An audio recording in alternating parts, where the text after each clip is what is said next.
Hello, everyone. Thank you so much for coming to the last panel and staying until the end.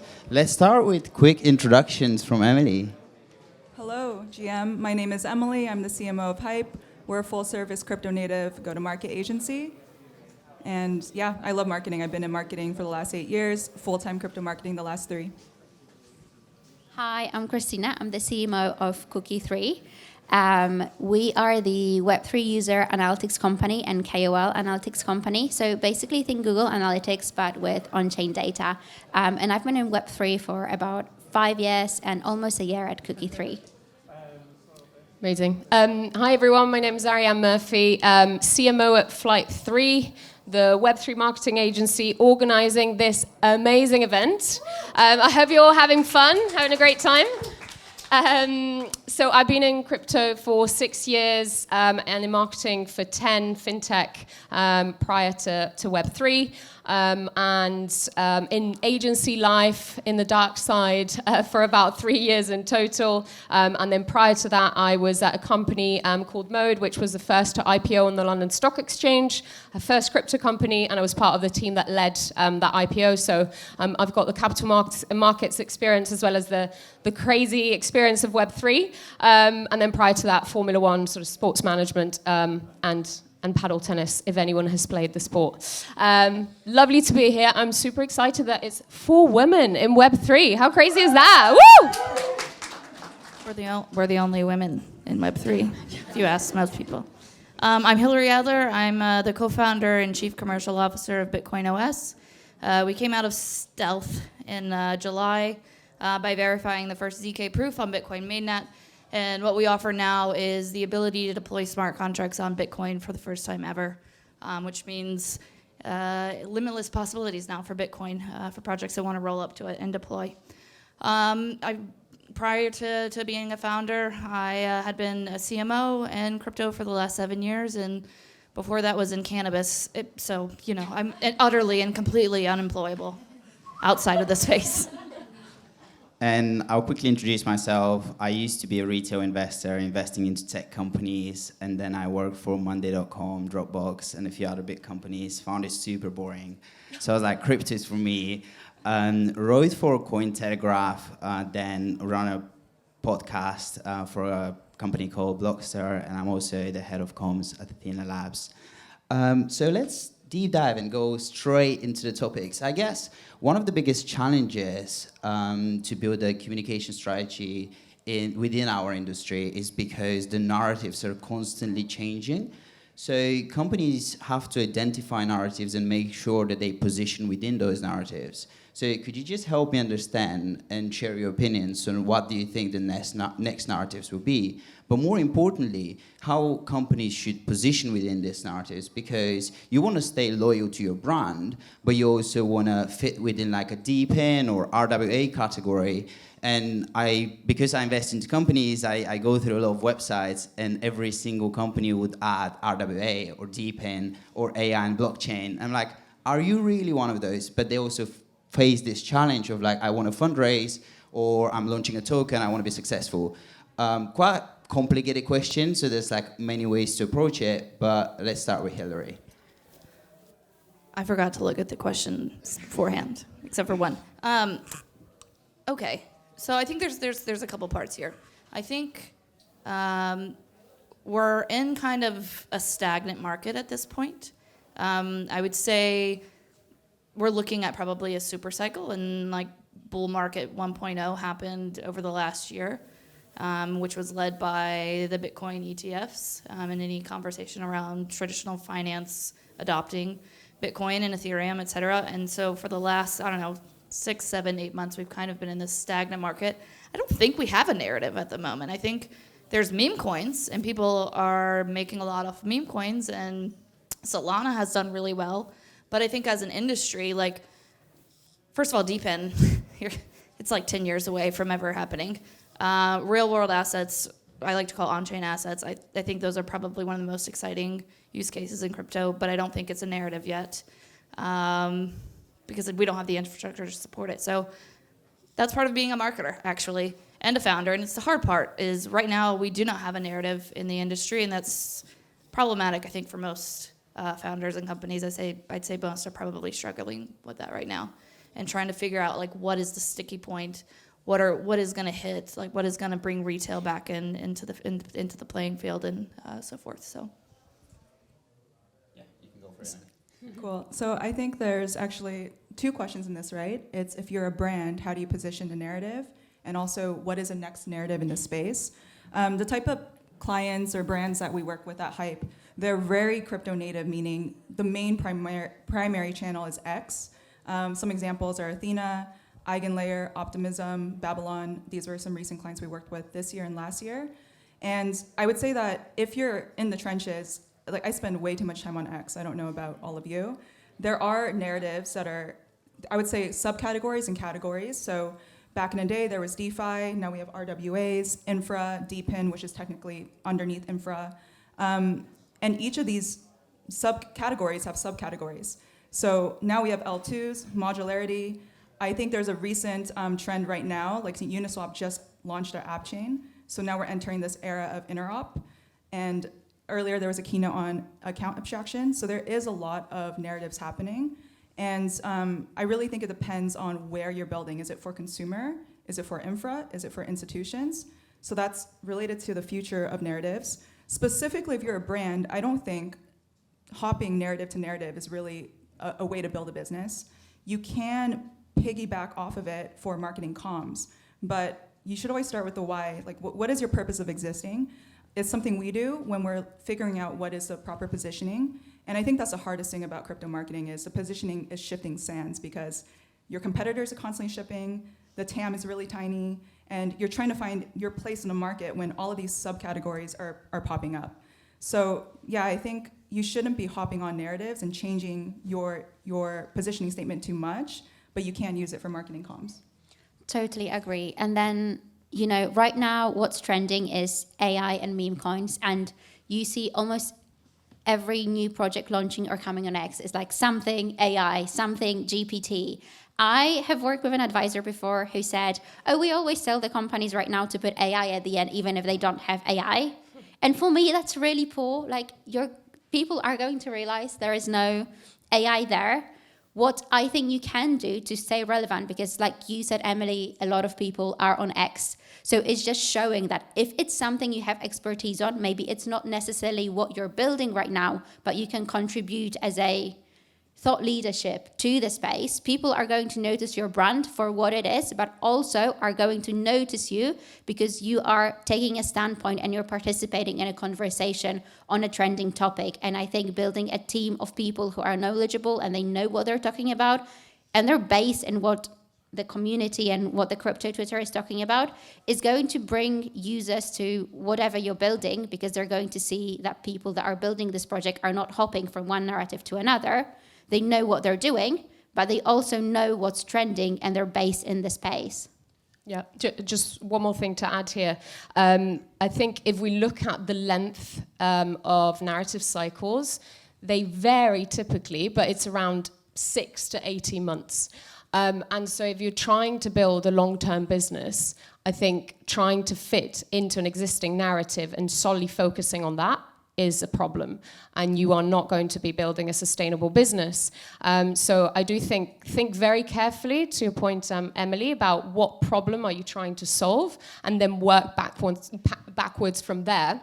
There is a potential that you are going to hit a narrative at some point, but just don't try and fit into something just for the sake of it. Just like I'm sure your mums have told you before, don't try and copy your sort of friend at school and try to dress the same way. Just find your own style. So I think we need to apply that to this as well. Yeah, if you're everything or a new thing every 2 to 6 months, you're nothing. Like, people will get confused as to what you're building. Exactly.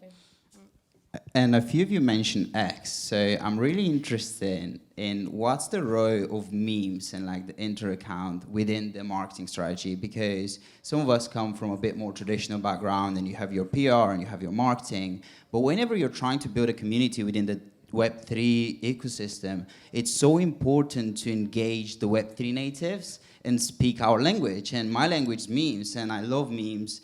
And another way to interact with me is like through X. and commenting on things. So what do you think is the role of serious projects that want to position themselves as like 2.5 or just in that ecosystem? How do you think they should utilize memes? I think a few things. I mean, one, I think don't take yourself so seriously. It's X, right? Like, be strategic about what kind of memes you create and make sure they have some level of meaning. But, like, you can have fun and play. And also remember that the average attention span at this point is 8 seconds. You've got 8 seconds to make an impression on somebody. And probably at this point, unless you've got a 2-minute snackable video, your next best or first best option is a quick meme to get that attention economy.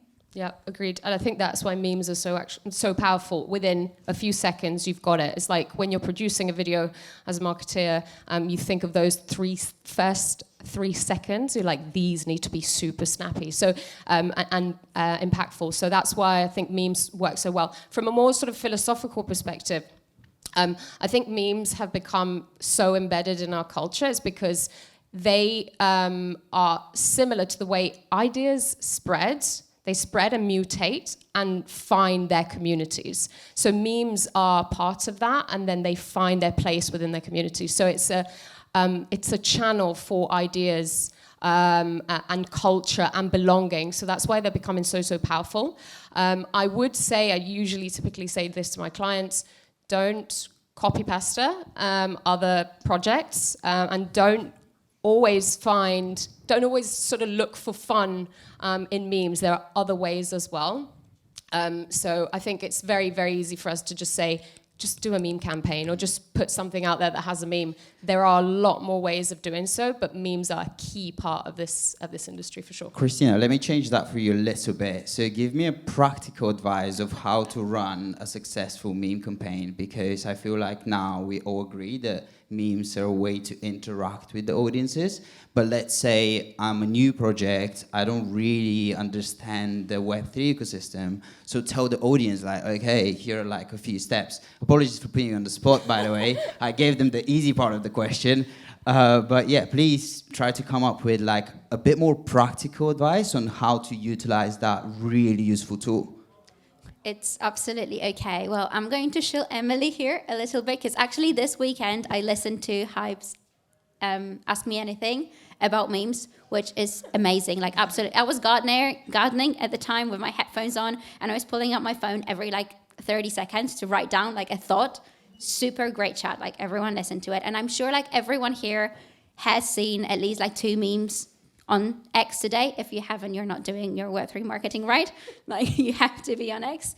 What I really love, and is actually an idea that I introduced in my team this week from your AMA, was something that when we see a meme training, or we see a trending, or we see a template for a meme trading or a narrative trending, we post it in like a dedicated Slack channel, and then everyone has to, like, they have 30 minutes to come up with a great caption, and then we'll just post the best one, because it's about being in the moment. Like, you need to nail it when people are talking about this.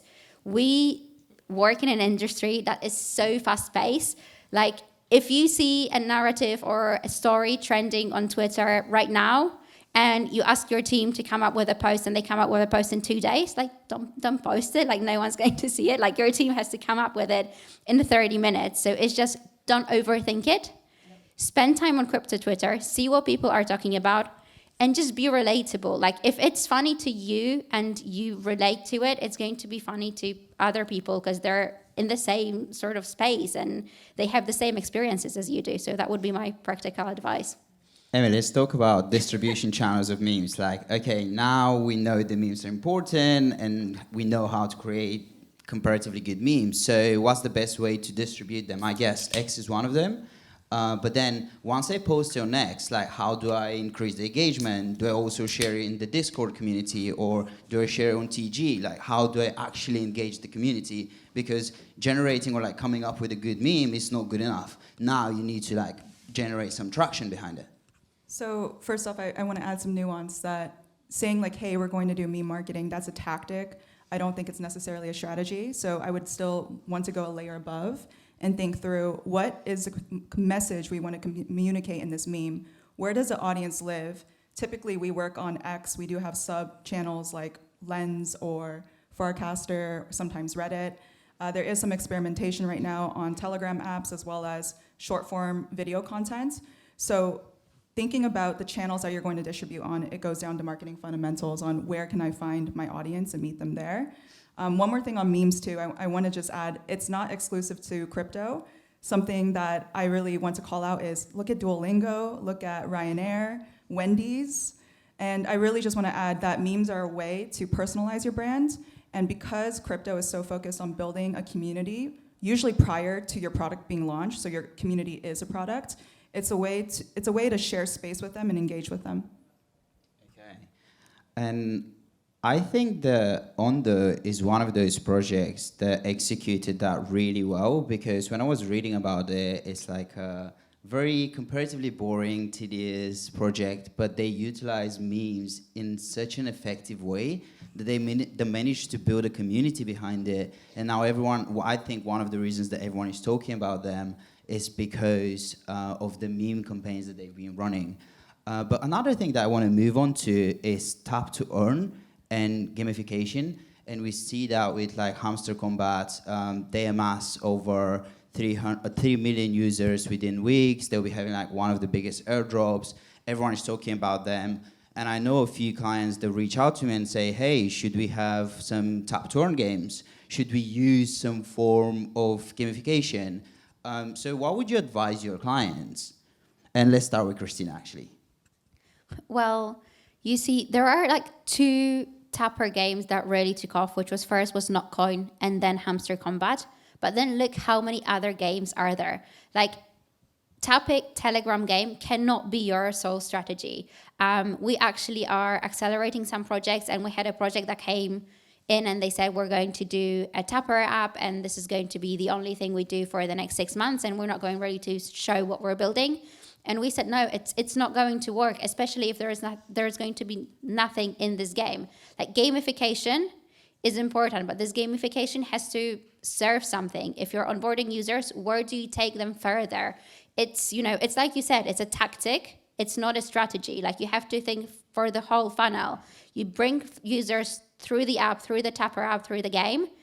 What do you want them to do next? Are these users, are people who are airdrop hunters or are playing these games, is this the audience you want to onboard? Because maybe you onboard these people into your community, you onboard these people, but your product and the core that you're actually building is completely unrelated. Like it's for a completely different target audience.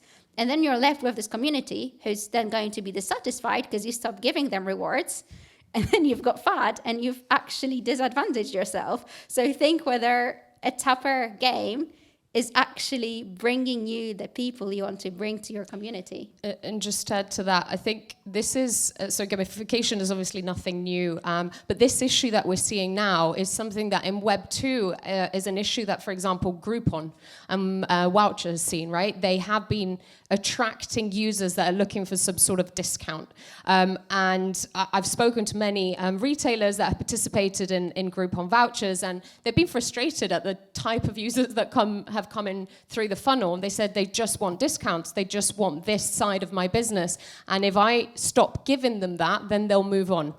So actually, it's really, really interesting to think about those mechanics.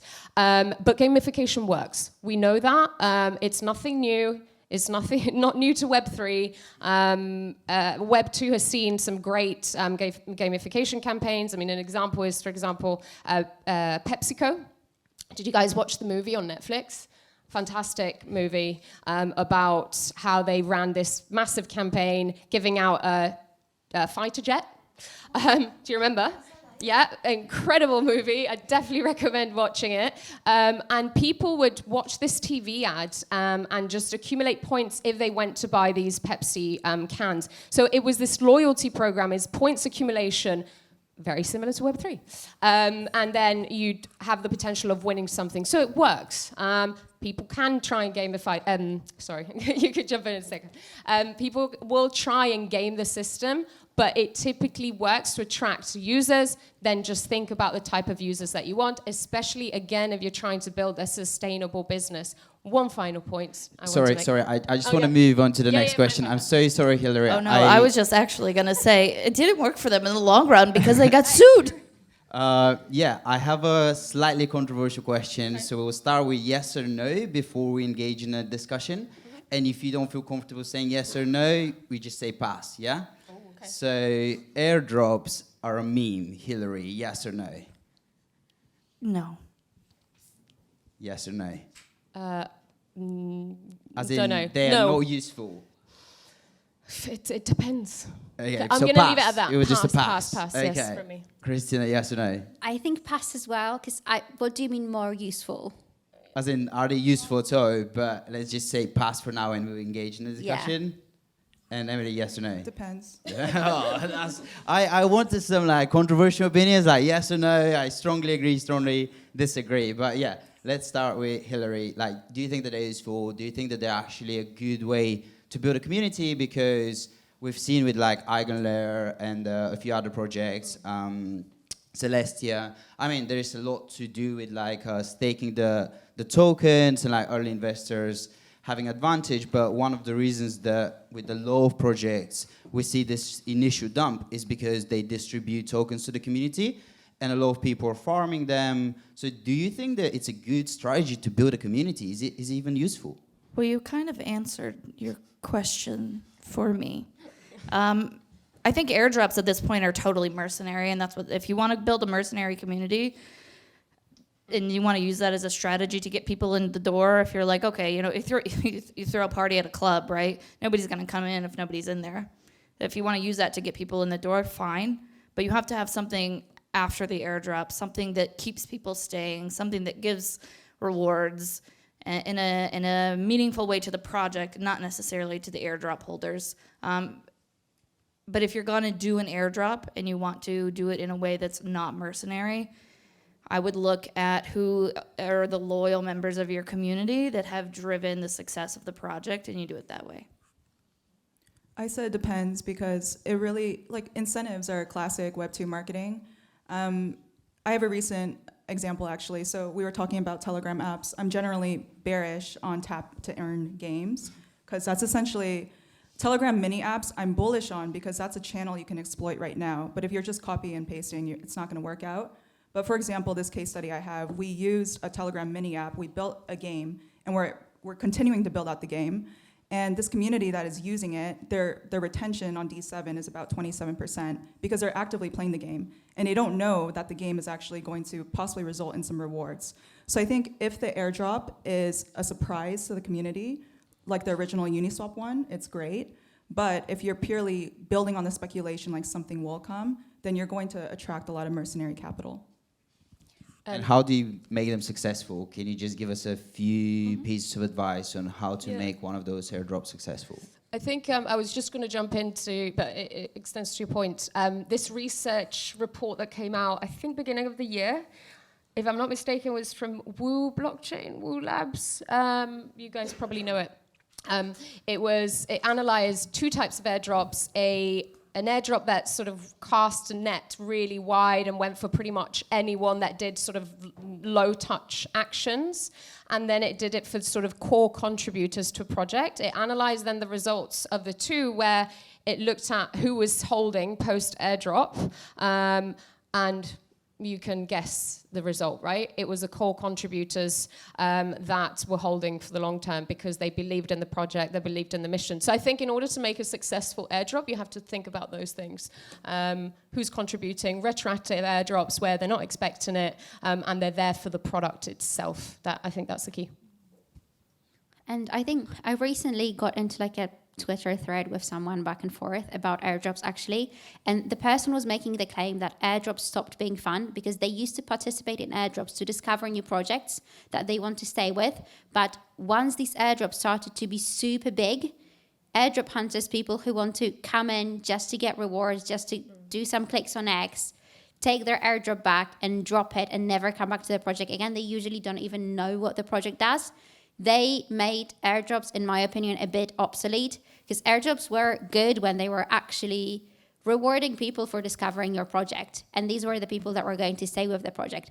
In my opinion, like, because we've just talked about the Tapper apps, most of them right now are like the next wave after airdrops because we had airdrops, now Tapper apps are trending, but they all serve the same purpose to onboard the community for vanity metrics, to onboard them for the numbers, but these are not the people that are going to stay with you.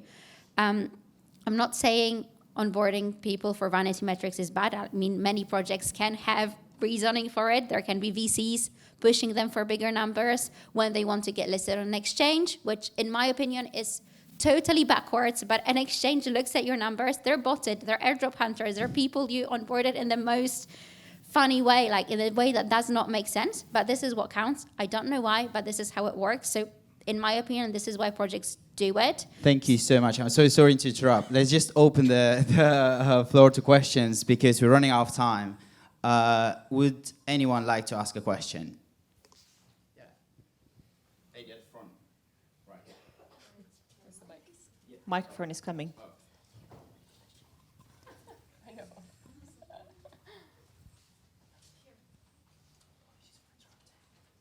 worries. Hi, great panel. I have a question.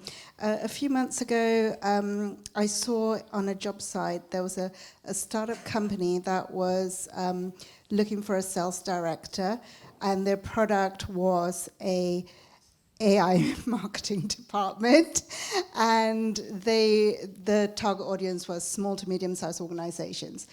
I wanted to know, how you think, the marketing landscape's going to change in the next year. Who'd like to say that? Because of AI? Yeah. I think it's really simple. I don't think you depend on AI for your marketing. I think if you're already a skilled marketer, whether from the very entry level to the top level, you utilize the AI to scale yourself, not to do your work for you. That's my simple answer. And you can find if somebody's put together an AI thread or a blog or whatever, you can spot it a mile away. I personally can't wait for 99% of the internet to be made from AI content, so I can do like a growth marketing campaign saying this was made by human. Love it. And then Do you have any more questions? Yeah, let's just take another question. That'll be for you, Krystyna. well, I don't know if I want to answer that one. I'm sure that'll be your question. Please, tailor it to her. I'm not sure if I can tailor it to her, but... Next person, please. we're Pass the microphone to the next person. So mean to me, mate. We've heard a lot about kind of meme campaigns, and we've heard about Telegram choppers, but the name of the panel is how to grow in an ever-changing market. A lot of these tactics find us fishing in a very small pool of same number of users, and the same with like memes would have to tap in very quickly, highly responsive, and it's going to lean into people that already know the space. How do you forecast, or how do you see marketing changing to broaden up the market as a whole and making it more accessible while still retaining some of the culture that makes it great? I can't answer that one. All right. Thank you, sir. Thank you so much for tailoring it to her. In my opinion, it really depends. So it depends what sort of project you are and what are you building, because a lot of Web3 projects right now, let's say like infra or even AI, like they're tailored to the Web3 space. Like they're Web3 projects. You're not going to have your mom or grandma onboarding on them. But if it's more like Binance or like MetaMask or something that is targeted to the retail audience, then you target them, but then you target them through education because you need to onboard them into Web3. Another thing is when you have a Web2 company, like let's say Coca-Cola or Adidas, and they want to bridge to Web3, they want to do a campaign, then also the way they're going to be targeting is going to be different. But then again, they're going to be targeting a more Web3 user or bridging users to Web3. Actually, a bit of shill of what Cookie 3 does, because we do analytics. We can help with that because we can help you understand what sort of audience you're onboarding and how to speak to them and what's useful and what tactics is actually bringing you value. So I think That's for super most, useful. I'm sorry to interrupt. Running out of time. Would you like to I answer speak that too question, long. Ariel? No, we can move on to another one. All right, I let's think go that for was perfect. one more question. Gentleman over there, real quick. He formulated the question way better than what I'm going to ask. But airdrop campaigns, you spoke as a tactic. You also spoke as a tactic of tap games. What are you thinking is going to be sort of the next wave? Oh, tricky one. I guess we'll have to find out, and that's why we have to be super fucking agile. One thing that it's not necessarily a wave, but something that I was reading this morning on X and I posted about is something that I found very, very interesting that we're gonna have to, as marketers, explore is Generation Alpha. Is looking at ChatGPT, using ChatGPT as a search tool versus Google. We need to tap into that, and we need to figure out how we tap into that. The amount of search volume that's going to come, that's going to shift away from Google is insane. And I think it was the CMO of Addressable, or CEO, that had actually done an experiment by using Reddit ads and sort of Reddit posts that then fed into ChatGPT. And actually the traffic that was coming from ChatGPT into their Addressable website was bigger than for any other channel that they had. So this morning actually blew my mind. I was like, how did I miss that? ChatGPT is going to be big, and we need to really hone into that. I'd prefer Grok being the sort of the main AI tool that people use, but I think it's actually going to be ChatGPT. Thank you so much. Emily, I know that you guys want to answer that question, but I think my answer to that is like the metaverse, and I think a lot of companies, it's quite controversial, I might be wrong, but a lot of younger people are spending a lot of time in this new games. I don't want to name names, but just that metaverse, and companies are trying to engage with younger audiences there. That could be one of those. I don't know. Thank you so much for the panel. Thank you so much, everyone here, for joining it.